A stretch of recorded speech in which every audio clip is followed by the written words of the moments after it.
Y vamos a arrancar con el tema paritario. Ya hay conflicto, hay paros decretados para esta semana de lo que son los docentes.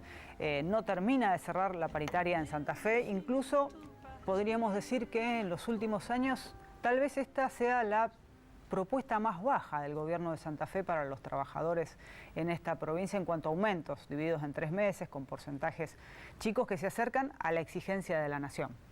Estamos con Martín Lucero, del SADOP Rosario, y con Lorena Almirón, de ATE, los trabajadores del Estado. No sé si coinciden en esto, la propuesta más baja de los últimos años, dividida en 3 veces, con cercanías a la pretensión de Nación de cerrar en un 15%. Sí, por supuesto, y aparte no solamente baja la propuesta, sino que llegó muy sobre la fecha del inicio de clases. Hace 3 semanas que hay negociaciones, pero no hay avances, así que bueno, la verdad que sí, una de las propuestas más bajas de hasta ahora 10 años de paritaria, más o menos. Este año creo que se cumplen 10 años y bueno, y creo que este fue el año donde la provincia realmente se ha puesto muy dura en relación a los aumentos con los estatales y los docentes, así que sí. Martín. Creo que es de las peores, no solamente por la cuantía, digamos, o sea, sino que es de las peores en la composición. Hacía muchísimos años que la provincia nos hacía una oferta salarial que se terminaba de cobrar a final de año prácticamente, ¿no? Porque la oferta ahora termina en el mes de octubre, es decir, que los docentes la terminan de percibir los primeros días del mes de noviembre. Aparte, imagínate que a hoy los porcentajes de ofrecimiento. En la última oferta, digamos, había un 7% de aumento en el mes de marzo, que se cobra los primeros días de abril, un 4% de aumento en julio, que se cobra los primeros días de agosto, y un 5% de aumento en octubre, que se cobra los primeros días de noviembre. Todo por debajo del 10%. E imagínate que cuando vos haces esa proyección al mes de noviembre, digamos, a vos te parece que el 5% de tu sueldo ahora, en noviembre, no va a servir para nada. Más aún cuando vos todos los días ves cómo el dólar aumenta, por ejemplo, y sabemos que el dólar tiene un impacto fuerte en la economía, ves cómo aumentan los servicios, ves cómo aumenta la nafta, ves cómo aumentan las cosas en el supermercado, en el kiosco. O sea, la verdad que no solamente es mala en lo cuantitativo, digamos que es baja, sino que a su vez es mala en la composición, en la formulación misma de la oferta. ¿Años anteriores también el ofrecimiento era pagar en 3 cuotas? Mirá, es la primera vez en muchos años que es a pagar en 3 cuotas. Hubo en años anteriores algún retoque, digamos, pero o sea, arrancaba en marzo, se retocaba en mayo y en julio llegaba ya terminado, digamos, claro. O sea, nunca pasó de julio.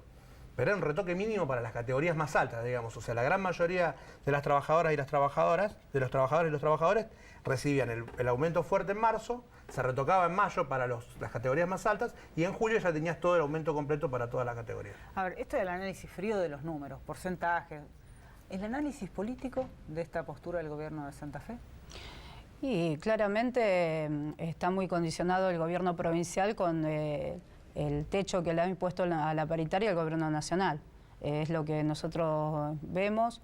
Realmente, bueno, esto es bastante, o sea, no solamente viene con el tema salarial, sino con el tema de los despidos. Nosotros de los estatales venimos de un paro también 5 y 6, y justamente en rechazo, digamos, de las paritarias con techo, pero también en rechazo a los despidos que viene llevando adelante el Estado Nacional. Así que bueno, nosotros los estatales, desde el 2015, desde que asumió prácticamente este gobierno, han despedido a casi 30.000 trabajadores del Estado. Y realmente ha sido muy poca la cantidad de compañeros que se han podido reincorporar. Así que acá en la provincia de Santa Fe no ha habido despidos, pero sí te condicionan con el tema de las condiciones de trabajo, el tema salarial y la precarización laboral que la tenemos tan instalada ya hace mucho tiempo, no solamente en el gobierno, en el Estado Nacional, sino también provincial y municipal. Sí, provincial y municipal hay muchísima gente con contratos que incluso se renuevan fuera de lo que son los periodos legales. Es un reclamo histórico. Exactamente. Martín, ¿el análisis político? Mira, nosotros como sindicato fuimos muy firmes, digamos, cuando hablamos con las autoridades del gobierno de plantear que no había que firmar el pacto fiscal y el consenso fiscal, y en su caso hasta incluso fuimos a la legislatura a plantearle a los legisladores que no lo votaran. porque eso necesitaba una ley de Santa Fe que adhiriera, que no lo votaran. Es más, nos dijeron que no lo iban a votar. Y entre gallos y medianoches, ahí el mismo día que estaba, que bueno, vayan tranquilos que no se vota, lo votaron después. O sea, esto es parte del anecdotario político de la provincia de cómo sale este pacto fiscal, este consenso fiscal. Que a la provincia de Santa Fe no le ha traído ningún beneficio, porque la realidad es que lo que el gobernador esperaba es que después de la firma del pacto fiscal viniera la famosa plata que le debe Nación a la provincia, tampoco ha llegado.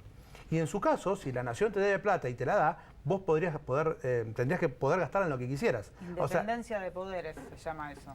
Aparte que, claro, es lo más básico, digamos, de las clases de educación cívica, que no se llama más educación cívica, pero que nos daban a nosotros en las escuelas, digamos. Esto le pueden preguntar a cualquier papá, a cualquier mamá.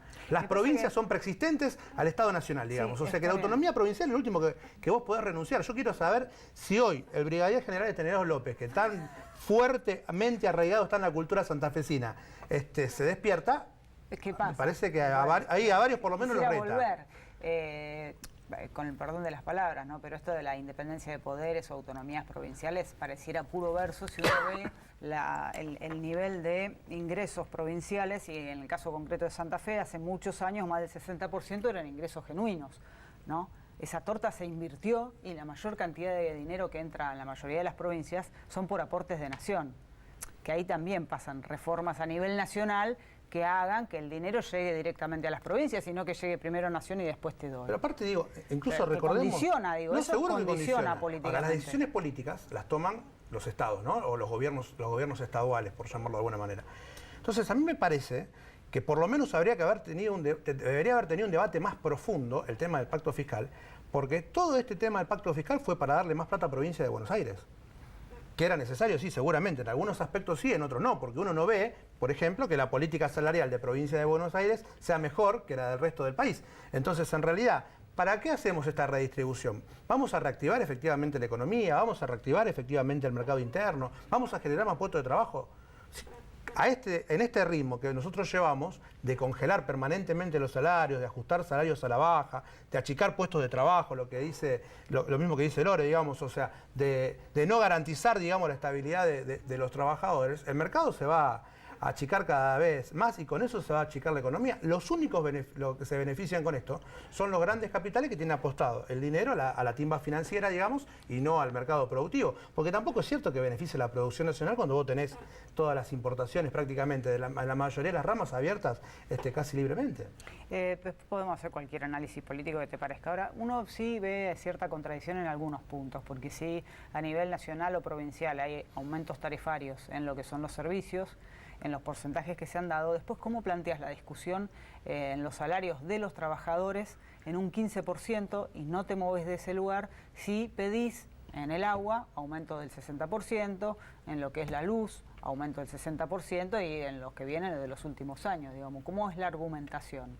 No, es que no hay argumentación de parte del gobierno provincial. En este caso, digo, han sido de las paritarias más cortas, de las menos discutidas. Vos imaginate que nos llamaron tan cerca de la fecha que no se pudo hacer comisiones técnicas.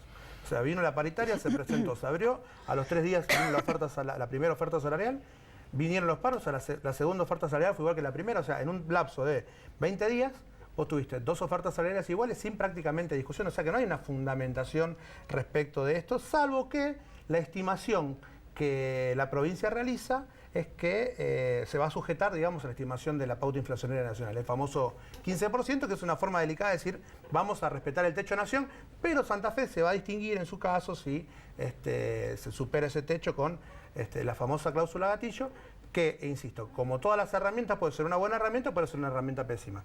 Si los aumentos son malos, la herramienta es pésima. Si los aumentos son medianamente razonables, ni siquiera decimos bueno, decimos medianamente razonables, la herramienta puede servir. Y acá hay una tercera pata que es la devaluación también, que nosotros venimos, en el 2016 hubo 40% de devaluación y nosotros perdimos, ya llevamos perdiendo desde el 2006 hasta esta fecha entre 6 y 8 puntos de nuestro salario. O sea, cuando aplican la cláusula gatillo del 1,1%, que es la diferencia entre lo que se otorgó el año pasado, que era un 25%, a lo que midió la inflación según el IPEC para el año 2017, nos dan,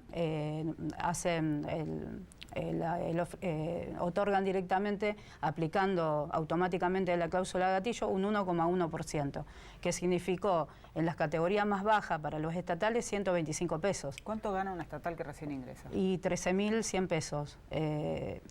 Ese es más o menos el salario promedio y estamos por debajo de la línea de pobreza. O sea, la mayoría, sobre todo un sector que está dentro de la educación también, que somos los asistentes escolares, somos los que menos ganamos en la administración pública.